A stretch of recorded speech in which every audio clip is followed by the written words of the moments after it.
अस्सलाम वालेकुम नाज़रीन, मैं हूं आपका होस्ट फैज़ान अहमद चौधरी और आप देख रहे हैं इल्मी सिटी। नाज़रीन, जैसा कि आपको पता है कि इल्मी सिटी डेली बेसिस पे अपने नाज़रीन के लिए ऐसे सेशंस लेके आता है जो कि उनको आगाही दी जाती है और जिससे वो है हमारे स्पीकर जो उसमें गेस्ट आते हैं वो अपना नॉलेज शेयर करते हैं और हमारे जो ऑडियंस है उस नॉलेज को अपनी डेली लाइफ में प्रैक्टिकल लाइफ में अप्लाई करते हैं और एक अच्छी जो है लाइफ का जो है मज़ा लेते हैं।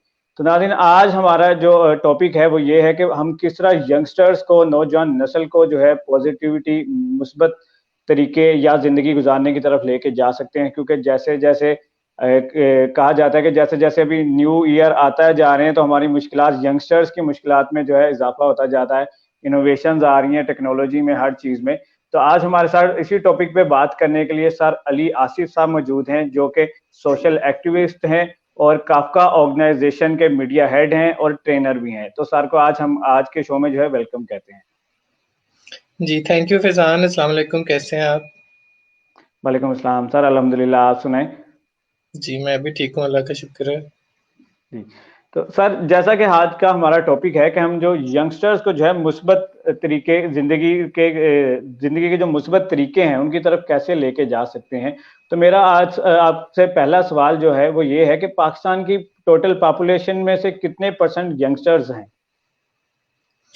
देखें, जो इसके अदाद-ओ-शुमार हैं, डिफरेंट रिसर्चेज़ जो की गई हैं, उनके मुताबिक पहले तो ये देखा जाता है कि यूथ का क्राइटेरिया क्या है। बेसिकली जी। जो यूनाइटेड नेशन का इस टाइम क्राइटेरिया चल रहा है, वो 16 टू 35 की रेंज को यूथ कंसीडर करते हैं। तो अगर हम इसको जी। पाकिस्तान की तरफ लेकर आएँ, तो तकरीबन टोटल पॉपुलेशन का 68% जो एरिया है ना, वो इस एज के अंदर फ़ॉल कर रहा है। तो यानी हम ये क्लेम कर जी। सकते हैं कि हमारी 1/3 पॉपुलेशन जो है ना, वो इस टाइम यंगस्टर्स पे बेस कर रही है। जी। तो नाज़रीन, हम लोग जो है 1/3 पे स्टैंड कर रहे हैं कि हमारी जो पॉपुलेशन है वो 1/3 पे जो है यंगस्टर्स पाए जाते हैं इसमें। तो हर जो है कम्युनिटी, हर एज के डिफरेंट मसाइल हैं, लेकिन आज हम लोग यहाँ पे जो है नौजवानों के मसाइल को डिस्कस करेंगे कि सर, आपसे जानना चाहूँगा कि यंगस्टर्स को कौन-कौन से मसाइल जो हैं उनका सामना करना पड़ा है और फिर हम उनके सॉल्यूशंस के बारे में भी बात करेंगे। देखिए, इस टाइम जो मैं बेसिकली मेरा काम क्योंकि ज़्यादा यूथ के साथ है, तो जो चीज़ें मैं जी। ऑब्ज़र्व कर रहा हूँ, आज से अगर हम 10 साल पहले का टाइम देखें तो यंगस्टर्स के ज़्यादा मसाइल तब स्टार्ट होते थे जब वो लोग घर से बाहर निकलते थे, यूनिवर्सिटी लाइफ़ की तरफ या फिर आगे प्रोफ़ेशनल लाइफ़ की तरफ। लेकिन अब जो चीज़ देखने में आ रही है, वो यंगस्टर्स के मसले सबसे पहले घर से स्टार्ट हो रहे हैं। एक जो घर से बेस बच्चे को मिलनी चाहिए या जो अंडरस्टैंडिंग मिलनी चाहिए, वो नहीं मिल रही है। बहुत सारे बच्चे जो हैं, वो बहुत यंग एज में एंग्ज़ायटी या डिप्रेशन का शिकार हो जाते हैं। क्योंकि घर की तरफ से उनकी जो एक साइकोलॉजिकल रिक्वायरमेंट्स हैं वो पूरी नहीं होती हैं। उनको बिल्कुल एक बाउंड लाइफ़ जीने पे मजबूर किया जाता है, प्लस ये कि वो क्या चाह रहे हैं, क्या चीज़ उनको ज़हनी तौर पे डिस्टर्ब कर रही है, उनको बॉदर नहीं किया जाता है। मोस्टली बच्चों को वही काम करने पे फ़ोर्स किया जाता है जो ज़हनी तौर पर वो नहीं कर पा रहे होते हैं। तो जब अर्ली एज से ही बच्चा ज़हनी तौर पर अनस्टेबल होना स्टार्ट हो जाता है, तो फिर वो लाइफ़ के चैलेंजेस को सही तरीके से फेस नहीं कर पाता है। जिसकी वजह से हम देख रहे हैं कि पाकिस्तान में जो रिज़ल्ट्स हैं, वो पहले ऐसे होता था कि अगर एक बोर्ड का रिज़ल्ट अनाउंस हुआ है, तो जो अच्छा रिज़ल्ट था, वो 70-80% होता था। अब वो रिज़ल्ट करते-करते गिरता जा रहा है, 30-40% पे आ गया है। जी। उसका रीज़न यही है कि वो बच्चे ज़हनी तौर पर इतने स्टेबल नहीं हैं, ना तो वो एजुकेशन पे ध्यान दे पाते हैं, ना उनके पास वो स्किल्स आते हैं और प्लस ये है कि फैमिली सपोर्ट भी उनके पास नहीं है। अपने आप को साबित करने की जो टेंशन है ना बाहर की दुनिया में या इवेन अपनी फैमिली में, अपने तो बहन-भाइयों के अंदर कॉम्पिटिशन स्टार्ट कर दिए हैं पेरेंट्स ने। तो यहीं से बेसिकली प्रॉब्लम अब स्टार्ट होने लग गई है कि बच्चा बहुत अर्ली एज से उन सोचों में पड़ जाता है, जो फिर उसको उसकी जो एक बेस बननी चाहिए बाहर दुनिया को फेस करने के लिए, वो नहीं बन पाती है। जी। नाज़रीन, जिस तरह साहब ने हमें बताया कि पहले जो लोगों के मसले थे, नौजवानों के मसले थे, वो घर से बाहर निकलने के बाद स्टार्ट होते थे। लेकिन अब जो है, दौर इस तरह से चेंज हो गया है कि अब वो जो मसाइल हैं, वो घर में दाखिल हो गए हैं, कि वो मसाइल जो हैं कि घर से शुरू हो रहे हैं लोगों के, नौजवानों के। तो हज़रत अली का एक कॉल भी है, जो मैं अपने डिफरेंट सेशंस में दोहराता भी रहता हूँ, वो ये है कि आपकी जो अपडेट न्यू जनरेशन आएगी, उनके मसले जो हैं पुरानी जनरेशन से जो है वो डिफरेंट होंगे। तो आज हम उन्हीं मसाइल पे बात करें। तो सर, मैं आपसे पूछना चाहूँगा कि इनका सॉल्यूशन क्या है? अगर हम इसके सॉल्यूशन की हल की बात करें, तो किस तरह नौजवान जो है अपने इस जो है प्रॉब्लम से जो है निकल सकता है, लाइक मेंटल इलनेस, करियर का जो है स्ट्रेस होता है लोगों को, फिर एजुकेशन स्ट्रेस होता है, कुछ नौजवानों को जो होता है शादी का बहुत ज़्यादा स्ट्रेस होता है। तो इस तरह की जो प्रॉब्लम्स हैं, उनसे हम लोग कैसे निकल के एक पॉजिटिविटी की तरफ जा सकते हैं? देखिए, इसमें सबसे पहला इम्पोर्टेंट रोल तो पेरेंट्स का है। उनकी सपोर्ट के बगैर तो इन मिसाइल का हल जो है ना वो पॉसिबल है नहीं। हम इस पे जितनी भी बात कर लें, इसके जितने भी सॉल्यूशन डिस्कस कर लें, बच्चे की पहली तालीम का उसके पेरेंट्स ही होते हैं। अगर उसको वहाँ से एक अच्छी स्ट्रॉन्ग बेस नहीं मिलेगी, तो वो कभी भी बाहर की दुनिया को फेस नहीं कर पाएगा। हाँ, अब अगर वो नहीं मिल रही है, तो बच्चा कैसे इसको इनके जो नेगेटिव असरात हैं, उनको मिनिमाइज़ कर सकता है? उसके लिए सबसे पहले जो है ना आज के दौर में अब प्रॉपर फॉर्मल एजुकेशन के साथ आपके पास टेक्निकल स्किल हर हाल में होने चाहिए। उससे होता क्या है, अगर आपके पास जॉब नहीं है तो आप कुछ ना कुछ करके कमा सकते हैं। कोविड की वजह से हमने देखा है कि सारी दुनिया आईटी की तरफ शिफ्ट हो गई है, किसी ना किसी वे में लोग ऑनलाइन अर्न कर रहे हैं। तो क्योंकि हमारा जो 50% पॉपुलेशन तो बिल्कुल मिडिल क्लास लेवल पे स्टैंड करती है, और उन बच्चों का पहला मसला पैसे ही है। ना उनको पास अपनी पॉकेट मनी के लिए नहीं होते, और बहुत सारे बच्चे, उनके भाई-बहन इतने ज़्यादा हैं कि अर्ली एज से जो है ना उन्होंने घर को भी सपोर्ट करना होता है। जी सबसे पहले उनको पास एक वे ऑफ अर्निंग होनी चाहिए। उससे ये होता है कि बंदा बिज़ी भी रहता है, थोड़ा अर्न कर रहा होता है, तो बहुत ज़्यादा परेशानियाँ उसको फेस नहीं करनी पड़ती हैं। फॉर्मल एजुकेशन जो है वो दिन-ब-दिन फ्लॉप होती जा रही है। एमबीए करने के बाद भी 12-15 हज़ार से ऊपर की जॉब्स नहीं मिल रही हैं। तो सबसे पहले तो उसके पास सोर्स ऑफ अर्निंग जब तक नहीं आएगा, वो कोई जो है ना स्टेबल खुद को नहीं कर पाएगा। उसके बाद आई थिंक सबसे ज़्यादा इम्पोर्टेंट है अपनी मेंटल हेल्थ को स्टेबल रखना। हमारे यहाँ अगर किसी को कोई ज़हनी मसला है, तो वो बेचारा परेशानी के मारे बता ही नहीं पाता किसी को, क्योंकि उसे पता है मैं ये बात करूँगा तो सबसे पहले घरवाले कह देंगे जी कि ये तो पागल हो गया है, इसको पागलखाने छोड़ो, इस तरह की सोच, और ये होता भी है। तो बाहर जो है हर स्कूल, यूनिवर्सिटी के अंदर काउंसलिंग एरियाज़ उन्होंने बनाए हुए हैं। पाकिस्तान में अनफॉर्चुनेटली सिर्फ़ बहुत टॉप के स्कूल्स में या फिर यूनिवर्सिटीज़ में है। तो होता जी क्या है कि वहाँ पे टीचर्स खुद मॉनिटर करते हैं कि इस बच्चे के साथ थोड़ा-सा मसला लग रहा है, वो काउंसलर को रेफ़र कर देते हैं। तो अब अगर नहीं, यहाँ पे पेरेंट्स भी इस चीज़ को नहीं एनकरेज कर रहे, टीचर्स भी नहीं कर रहे हैं, तो बच्चों को खुद हेल्प सीक करनी पड़ेगी। इसमें थोड़ा-सा गवर्नमेंट की तरफ से हेल्प है, जो काउंसलिंग एरिया सेशंस या इस तरह की फैसिलिटीज़ जो हैं, वो गवर्नमेंट हॉस्पिटल्स में बहुत आसानी से अवेलेबल हैं, और बहुत चीप प्राइस के अंदर है। इसके अलावा ऑनलाइन बहुत सारी एनजीओज़ हैं, जिन्होंने अपने काउंसलर्स बिठाए हुए हैं। आप एक कॉल करें, फ्री ऑफ कॉस्ट आप अपनी प्रॉब्लम डिस्कस कर सकते हैं, क्योंकि 90% जो आपके ज़हनी या साइकोलॉजिकल मसले हैं ना, उनका हल बात करके निकल आता है। सिर्फ़ आपको एक रास्ता नहीं समझ आ रहा होता है, जो कि अगला बंदा आपको थोड़ा गाइड करता है, आप सोचने लगते हैं, तो प्रॉब्लम सॉर्ट आउट हो जाती है। तो बच्चों को खुद जो है ना अपनी मेंटल प्रॉब्लम्स को हल करने की तरफ जाना पड़ेगा। अगर वो घर बैठ के चीज़ों को सोचते रहेंगे ना, तो इससे काम ज़्यादा खराब ही होता रहेगा। जी। तो सर मेरा आपसे जो नेक्स्ट क्वेश्चन है वो ये है कि गवर्नमेंट की तरफ से, हमारी जो गवर्नमेंट ऑफ पाकिस्तान है उसकी तरफ से क्या इनिशिएटिव्स लिए गए हैं कि प्रॉब्लम, बच्चों की जो प्रॉब्लम्स हैं इनको निकालने के लिए, इसमें इसके सोल्यूशन की तरफ बच्चों को किसी तरह राग़ब किया जाए? देखिए, पाकिस्तान में जो है इकोनॉमिकल क्राइसिस एक लंबे अरसे से चलते आ रहे हैं। उससे होता जी क्या है कि गवर्नमेंट के इनिशिएटिव जो है वो बेचारे इतने प्रमोट हो ही नहीं पाते हैं। पिछली हमने ये गवर्नमेंट भी है, पिछली गवर्नमेंट्स भी है, उन्होंने लोन्स निकाले, इंटर्नशिप्स निकाली, और यंगस्टर्स के लिए और डिफरेंट तरह के प्रोग्राम निकाले। लेकिन इसमें बहुत सारी पॉजिटिव साइड्स भी हैं, जैसे टेक्निकल एजुकेशन के ऊपर जो है पंजाब में इस टाइम पीएचडीएफ बहुत अच्छा काम कर रहा है, नेफटेक बहुत अच्छा काम कर रहा है। इन्होंने ना सिर्फ ये कि technical courses free of cost करवाए हैं, बल्कि ये कि अब नेफटेक जो है वो मिडिल ईस्ट साइड पे प्रॉपर जॉब्स भी लेके दे रहा है बच्चों को, उन्होंने पोर्टल्स बना के दिए हैं। तो इन चीज़ों के ऊपर गवर्नमेंट के बहुत अच्छे इनिशिएटिव्स भी हैं, जिनको हमें सपोर्ट करना चाहिए और यंगस्टर्स को उस तरफ लेके जाना चाहिए। At the same time mental health के ऊपर भी गवर्नमेंट के बहुत सारे इनिशिएटिव्स हैं, जो एनजीओ जिस पे काम कर रही हैं, गवर्नमेंट्स उनको बहुत सपोर्ट करती हैं। इसके अलावा गवर्नमेंट हॉस्पिटल में उन्होंने साइकोलॉजिकल अपने वार्ड्स बनाए हुए हैं, जहाँ पे ₹10 ₹50 की पर्ची के ऊपर आपके ट्रीटमेंट्स होते हैं। इवन जो इसकी मेडिसिन हैं वो भी इतनी ज़्यादा एक्सपेंसिव नहीं है, अगर किसी को बहुत ज़्यादा मसला भी है। तो ये है कि गवर्नमेंट इनिशिएटिव्स बहुत अच्छे हैं, सिर्फ ये है कि खुद थोड़ा-सा इनिशिएटिव लेना पड़ेगा। सबसे पहले हमें खुद ही ये फ़ील करना होगा कि अगर हम एंग्ज़ायटी फ़ेस कर रहे हैं, तो ये ऐसे ही है जैसे हमें फ़ीवर है और हमने जाके इसका इलाज करवाना है। होता क्या है कि जी जिन बच्चों के साथ मसले-मसाइल हैं, उनको ये रियलाइज़ ही नहीं वो करते हैं कि ये मसला हमें हो रहा है, हमने इसको फ़ेस करना है। वो खुद नहीं बॉदर करते हैं, तो फिर टाइम के साथ-साथ उनकी प्रॉब्लम्स बहुत बढ़ जाती हैं। जी। तो सर मैं आपसे जानना चाहूँगा कि पाकिस्तान में कौन-कौन सी एनजीओज़ जो हैं वो इस पे काम कर रही हैं, यंगस्टर्स पे, और कौन-कौन से मसाइल पे काम कर रही हैं? जिस तरह आपने भी मेंशन किया कि आप जो हैं काफ़का एक वेलफेयर ऑर्गेनाइज़ेशन है, उनके साथ काम कर रहे हैं। तो मैं चाहूँगा कि आप भी अपनी जो डोमेन है उसको जो थोड़ा-सा डिवर्सिफ़ाई करें हमारे जो ऑडियंस के साथ। देखें, काफका वेलफेयर ऑर्गेनाइजेशन जो है ये बेसिकली यंगस्टर्स का ही एक ग्रुप था जिसने मिलकर बनाई थी, जिसका मैं भी पार्ट था। और 2013 में ये स्टार्ट हुई थी। तो तब से लेकर अब तक जो है हम लोगों ने तकरीबन लाहौर की और तो तमाम मेन यूनिवर्सिटीज और स्कूल्स के साथ काम किया। इसके अलावा पूरे पाकिस्तान में और भी बहुत सारे इदारे हैं, यूनिवर्सिटियां, कॉलेजेस हैं जहाँ पे हमने यंगस्टर्स को टारगेट किया है और उनके साथ जाके मुख्तलिफ इशूज के ऊपर जो है ट्रेनिंग, सेमिनार्स और कैपेसिटी बिल्डिंग सेशंस करवाए हैं हमारे साथ तकरीबन जी पूरे पाकिस्तान। और इस टाइम क्योंकि इंटरनेशनल बहुत सारी ऑर्गेनाइजेशंस हैं, यूनाइटेड नेशंस के बहुत सारे प्रोजेक्ट्स हैं जो पूरी दुनिया में काम करते हैं चीज़ों पे। तो ऑनलाइन हम बहुत सारी चीज़ों में पार्ट हैं ऐसी चीज़ों का जिसमें जो है यंगस्टर्स के ऊपर बहुत ज़्यादा काम किया जा रहा है।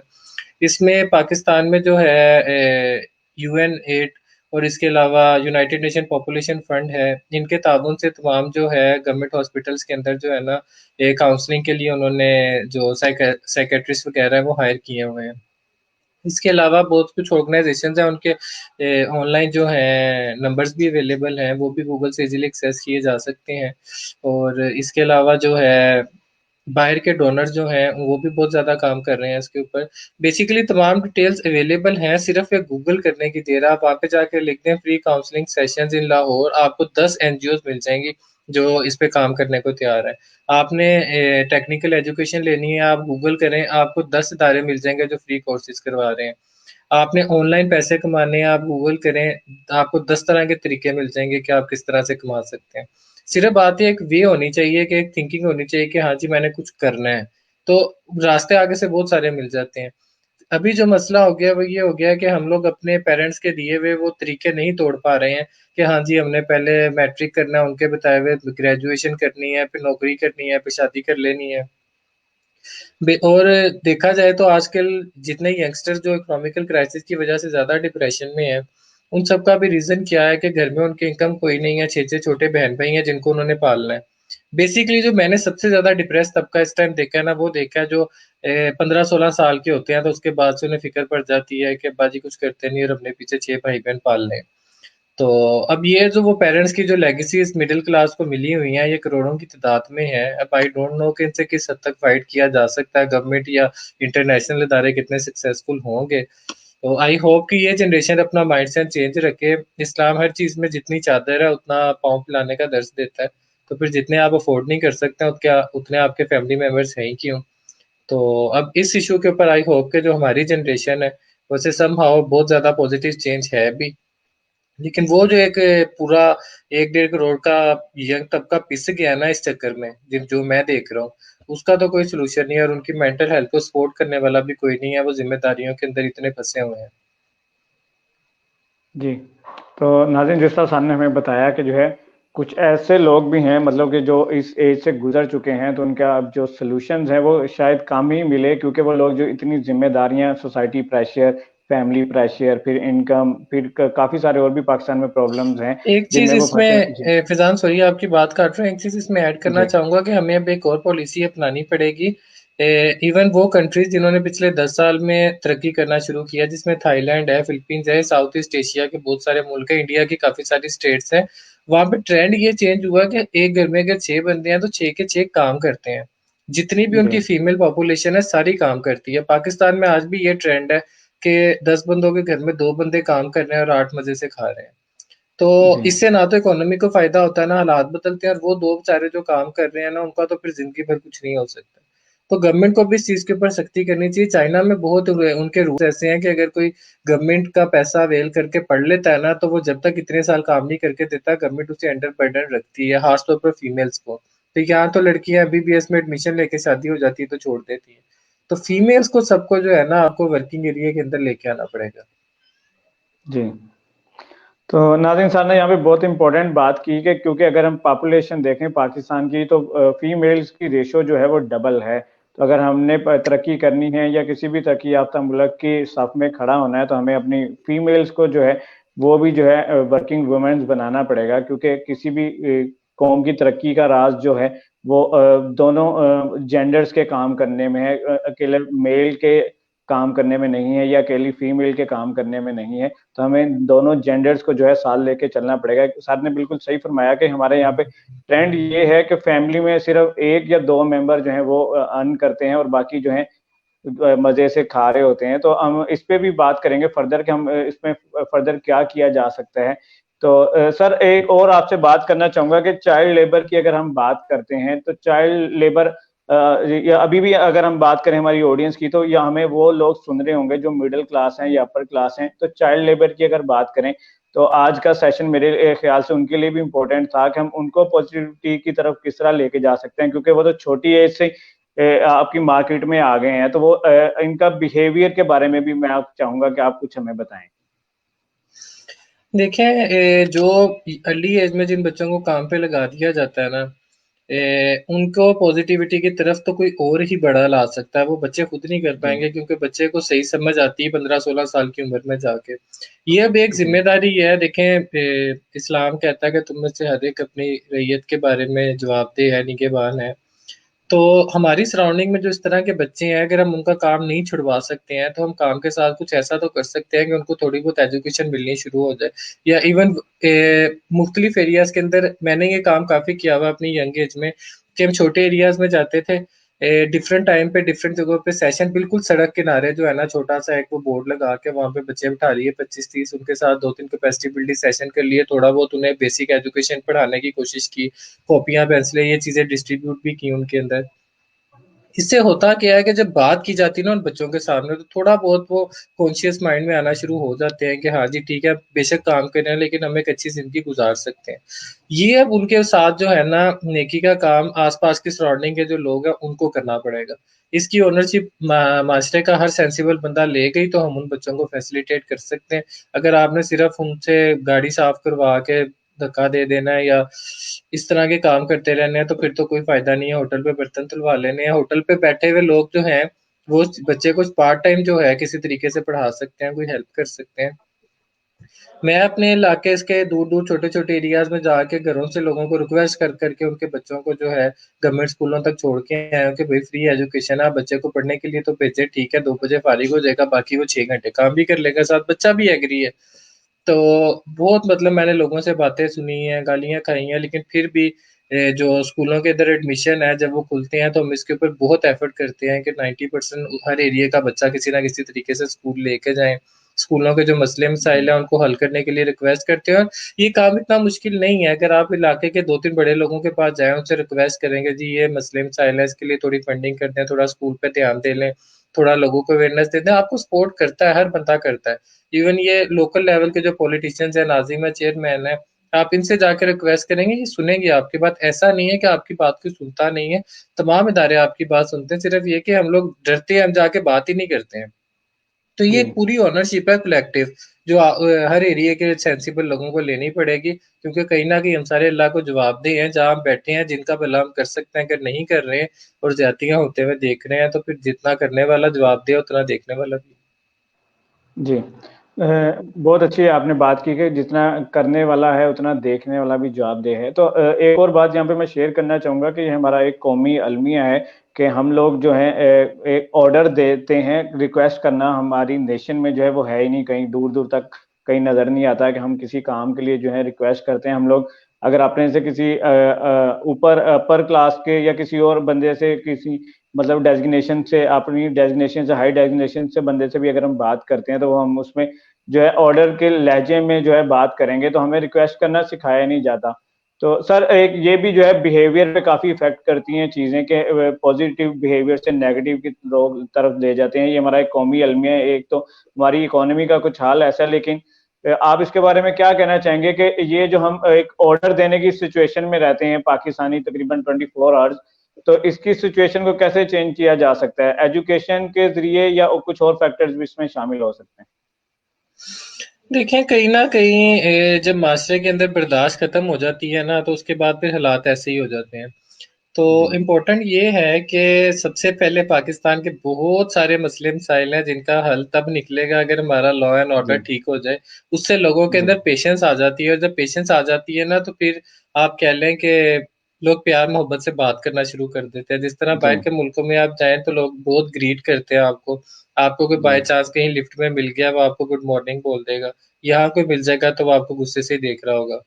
तो सबसे सब हाउ हम सबको अपने ऊपर काम करने की जरूरत है। स्टेट को लॉ की ज़रूरत है और हमें अपने आप को खुश रखने की ज़रूरत है। हम लोग करते क्या है, हमारे पास पैसे हैं, कपड़े हैं, सब कुछ अच्छा है, लेकिन खुशी नहीं है। आप बाहर निकल जाएँ, आप 100 लोगों को कवर करें, देखें कितने लोग मुस्कुरा रहे हैं, 100 में से शायद 1 बंदा ही मिलेगा आपको। तो जी कहीं न कहीं हम सबको उन चीज़ों पे ध्यान देना चाहिए जो हमें खुशी देती है, ना कि जो हमें सोसाइटी कॉम्पिटिशन के अंदर इन रखें। तो जी इसी तरह करते-करते पेशेंस आती है और पेशेंस के बाद फिर लोग जो हैं, वो ये रिक्वेस्ट की तरफ आते हैं, ऑर्डर की तरफ से निकल कर मिल-जुल के काम करने की कोशिश करते हैं। जी। आपकी इस मुस्कुराहट वाली बात से सर मैंने भी अपने चेहरे पे जो है मुस्कुराहट लाने की कोशिश की है। तो इस पे जो है हम सर नेक्स्ट अगर हम बात करें कि नौजवान जो है हमारी सोसाइटी में तकरीबन ऑल ओवर द वर्ल्ड जो है डिफरेंट चीज़ों में जो है फिर अगर कोई भी उनसे अगर कोई जॉब से रिजेक्ट हो जाता है या कुछ इस तरह के इश्यूज़ हैं, घर की प्रॉब्लम्स हैं, तो लोग जो हैं ड्रग्स में जो है उसका सुकून या उसका सॉल्यूशन ढूँढते हैं।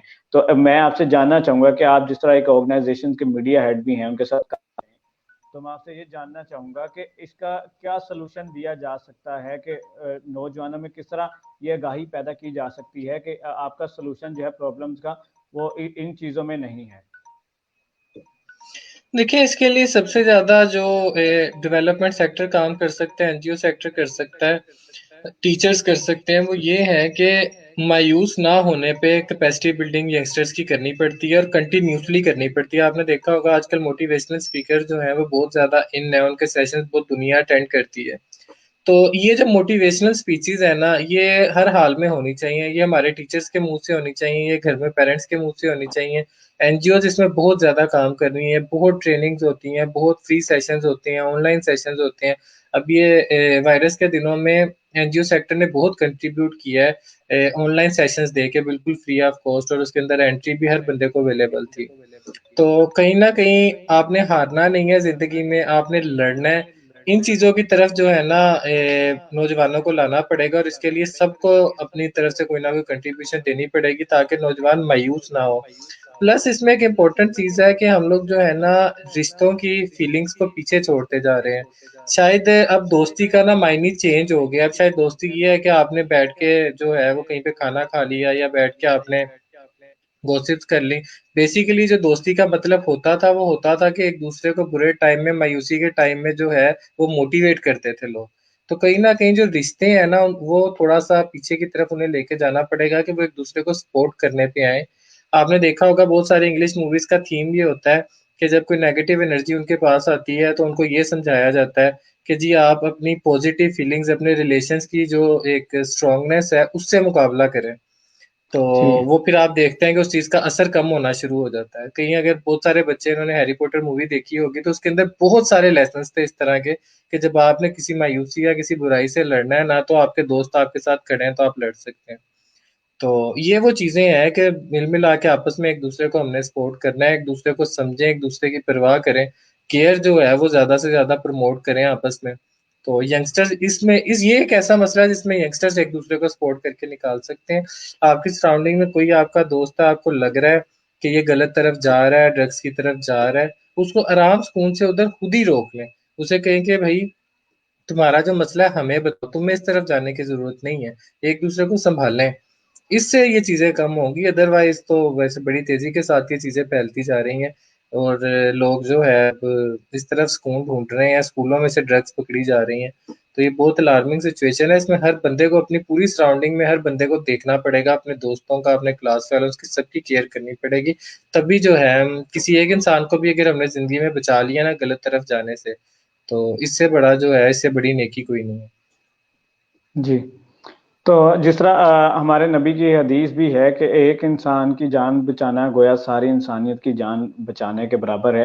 तो सर ने फरमाया कि अगर आपने किसी एक इंसान को भी सेव कर लिया, किसी भी मेथड के थ्रू, चाहे आप उसको ब्लड देते हैं या उसकी काउंसलिंग करते हैं या कोई माली मुआवनत करते हैं, तो आपने जो है गोया पूरी सारी इंसानियत को बचा लिया।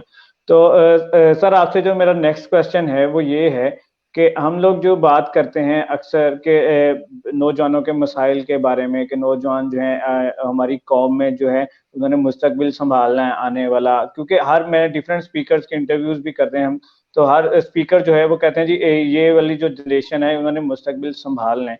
तो ये मेरा एक पर्सनल क्वेश्चन भी है आपसे कि ऐसी कौन सी नेशन है या कौन सी जनरेशन आएगी कि जिन्होंने मुस्तकबिल संभालना है इस मुल्क का, क्योंकि मैंने डिफरेंट लोगों से सुना है कि जी इस जनरेशन जो चल रही है या ये जो आने वाली है, इन्होंने मुल्क की भाग दौड़ संभालनी है। तो हम तो जो देखते हैं डिफरेंट जगहों पे, तो वो तो अभी भी, अगर मैं एज अ यूथ आपसे पूछूं, तो हम लोग जो अभी भी डिफरेंट जगहों पे जो देखते हैं, वो हमसे वो लोग वहां पे बैठे हुए हैं जो कि टाइपराइटर पे मतलब चीजें लिखते हैं, और जो है हमारी जिंदगी के मेजर फैसलों में जो है उनका हाथ होता है, क्योंकि हमारी जो जनरेशन है वो एक इलेक्ट्रॉनिक चीजों को, डिवाइसेस को यूज करती है, और जो जो हमारे ऊपर फैसले किए जाते हैं वो टाइपराइटर्स लोग, यूज करने वाले लोग करते हैं। तो आप इसके बारे में क्या कहना चाहेंगे कि नेगेटिविटी की तरफ यूथ को ये चीजें भी लेके जा सकती हैं? देखें, कहीं ना कहीं ये सारे मसले मसाइल हैं अपनी जगह पे, लेकिन अगर जी। आप देखेंगे तो पाकिस्तान में टैलेंट भी बहुत ज्यादा है। जी। सिर्फ ये है कि थोड़ा सा हम लोगों को अपनी यूथ को हम उस तरह से प्रमोट नहीं कर पा रहे हैं। अदरवाइज मैं देखता हूँ कि बहुत सारे इंटरनेशनल कंपटीशंस हैं जिनमें हमारे बच्चे जाके डिफरेंट फील्ड्स में पोजीशंस ले रहे हैं।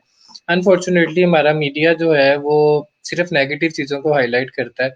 आप बाहर के मुल्कों में चले जाएं, आप इंडिया की मिसाल ले लें, उनका मीडिया सिर्फ अपनी उनके हजार मसले हैं और एक अच्छाई है, तो उनके मीडिया ने वो एक अच्छाई दिखा देनी, हजार मसले नहीं दिखाने।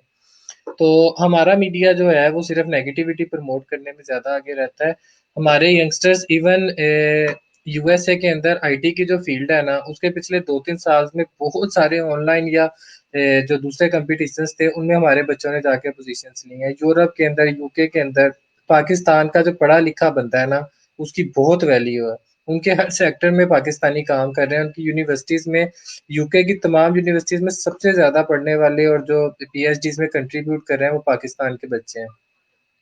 तो हमारी नौजवान नस्ल जो है वो इतनी भी मिसगाइडेड नहीं है कि वो पाकिस्तान को कैरी ना कर पाए।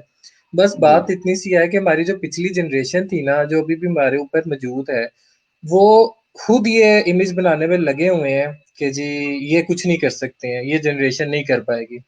तो मेरा ख्याल है, उनसे भी मेरी रिक्वेस्ट है कि आप ज़रा बच्चों को मोटिवेट करने पे ध्यान दें और जो है हिम्मत दें बच्चों को। तो ये जनरेशन कर लेगी और बहुत अच्छा कर लेगी। सिर्फ ये कि हमारे बड़े एक तो हमारे पीछे खड़े हैं, और दूसरा ये कि जो यूथ पॉजिटिव कर रही है उसको प्रमोट किया जाए, बाकियों को भी नजर आए कि पाकिस्तान में ये अच्छा हो रहा है। मोस्टली यंगस्टर्स का मसला क्या है, वो चारों तरफ से नेगेटिविटी देख के सर पकड़ी होती है उन्होंने। उन्हें कहीं से कुछ पॉजिटिव नजर आएगा तो वो उस तरफ जाएंगे ना। तो कहीं ना कहीं इसके अंदर जो है अब स्टेट की भी जिम्मेदारी है और हमारे वालिदैन की भी जिम्मेदारी है कि अब मैंने ऐसे बच्चे मैं देखता हूँ जो 18 घंटे काम करके 6 छोटे बहन भाई भी पाल रहे हैं, इसके बावजूद उनके अब्बा जी उनसे कुछ नहीं है, अब्बा जी उनको बातें सुनाई जा रहे हैं। लड़कियां ऐसी बहुत सारी मैं देखता हूँ जो, अब आप देख लें हमारे ये जो मॉल्स बन रहे हैं इसके अंदर ज्यादा एम्प्लॉयबिलिटी लड़कियों की है, और उसमें जी। वो लड़कियां बैठी हुई हैं जो पीछे पूरी पूरी फैमिलियां चला रही हैं। लेकिन आप उनसे बात करें, उनसे ना उनके अब्बू खुश होंगे ना उनकी अम्मी खुश होंगी। बस घर से भी वो बेचारी सुन के आएंगी, आगे आके उन्होंने काम पे भी खवा रहा होना। तो जी। अब जो नौजवान नस्ल है ना, इसको थोड़ा सा तो पिछली जनरेशन से हम सपोर्ट एक्सपेक्ट कर सकते हैं और उन्हें करनी भी चाहिए। जी। तो सर, आज का जो सेशन है इसको कंक्लूड करने से पहले जो है मैं चाहूँगा कि आप हमारी ऑडियंस को जो है मैसेज क्या देना चाहेंगे, यंगस्टर्स को जो है क्या मैसेज देना चाहेंगे कि पॉजिटिविटी की तरफ वो किस तरह से शॉर्ट पीरियड में किस तरह से अपने माइंड को जो है डाइवर्ट कर सकते हैं? देखिए, मेरा नौजवानों के लिए यही मैसेज है कि आप लोग जिस भी प्रॉब्लम में फंसे हुए हैं ना, अल्लाह ने हर तरफ से कोई ना कोई दरवाजा खोलना होता है। ये सोच छोड़ दें कि सारे रास्ते बंद हैं। जहां एक दरवाजा बंद होता है कोई और दरवाजा खुल जाता है। सिर्फ कोशिश करने की देर है। जब एक डायरेक्शन पे आपको रिजल्ट नहीं मिलता है, फौरी तौर पर अपनी डायरेक्शन बदलें। एक जगह पे कंटिन्यूसली जो नाकामी है ना उसके पीछे नहीं भागना है। अपनी time to time direction change करते जाएं। देखें आज के जमाने में क्या चीज चाहिए भाई। जमाने के साथ चलना बहुत जरूरी है। पिछले ट्रेंड्स को छोड़ दें। जिस चीज की आज रिक्वायरमेंट है सिर्फ उस पर फोकस करें, उसमें से रास्ता भी निकलेगा, रोजगार भी निकलेगा और वक्त के साथ साथ तरक्की भी होगी। जी। नाज़रीन, सर की इस बात से मुझे याद आया कि जैसा सर ने कहा कि ज़माने में न्यू ट्रेंड कैसे चल रहे हैं, वो एक ये शेर भी है कि ज़माने के अंदाज बदले गए, नया राग है, नए साज बदले गए। तो नाज़रीन, जैसा कि आपको पता है कि टाइम की किल्लत की वजह से जो है बातें बहुत सारी होती हैं। मैं उम्मीद करता हूँ कि हमने उन सारी बातों को कवर करने की कोशिश की, तो लेकिन टाइम भी एक मजबूरी है जिसको हम सबको फ़ॉलो करना है। तो इसी उम्मीद के साथ हम अपने गेस्ट का जो है शुक्रिया अदा करते हैं, और इसी उम्मीद के साथ कि अगले सेशन में एक नए गेस्ट, एक नए टॉपिक के साथ आपसे ज़रूर मुलाकात होगी। अपने होस्ट फैज़ान अहमद चौधरी को दीजिए इजाज़त। अल्लाह हाफ़िज़। Thank you.